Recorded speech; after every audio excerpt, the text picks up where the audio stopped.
ನಾವು ಮರದ ಹಾವುಗೆಗಳು ಅವು ನೆಲದ ಮೇಲೆ ನಡ್ಕೊಂಡ್ರೆ ಟಕ ಟಕ ಟಕ ಟಕ ಸೌಂಡ್ ಬಂದ್ಬಿಡುತ್ತೆ.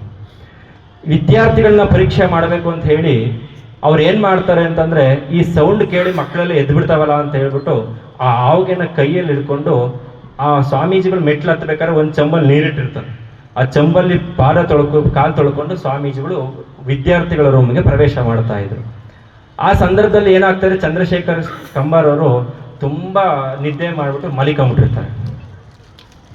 ಆಗ ಸ್ವಾಮೀಜಿಯರು ಬರ್ತಾರೆ, ಎಲ್ಲರೂ ಎದ್ದೆದ್ದು ಕುತ್ಕೊಂಡು ಬುಕ್ ನೋಡ್ಕೊಂಡಿರ್ತಾರೆ, ಯಾರು ಎಬ್ಬರಿಸಲ್ಲ ಚಂದ್ರಶೇಖರ್ ಕಂಬಾರ್ನ. ಆಗ ಸ್ವಾಮೀಜಿಯರು ನೋಡ್ತಾರೆ, ಅವರು ಏನ್ ಮಾಡ್ತಾರೆ ಅಂತಂದ್ರೆ, ಏಯ್ ದಡ ಎದಳ ಮೇಲೆ ಅಂತ ಹೇಳ್ಬಿಟ್ಟು ಈ ಕಾಲಲ್ಲಿರೋ ಪಾದರಕ್ಷೆಯಲ್ಲಿ ಹಣೆಗೆ ಹೊಡಿತಾರೆ. ಹಣೆಗೆ ಹೊಡೆದಿದ್ದು ಇವತ್ತು ಅವರ ಜೀವನವನ್ನೇ ಬದಲಾಯಿಸಿ ಇಡೀ ನಮ್ಮ ಕರ್ನಾಟಕ ರಾಜ್ಯದ ಕವಿಗಳಾಗಿ ಹೊರಹೊಮ್ಮಿದ್ದಾರೆ ಇವತ್ತು ಚಂದ್ರಶೇಖರ್ ಕಂಬಾರ್.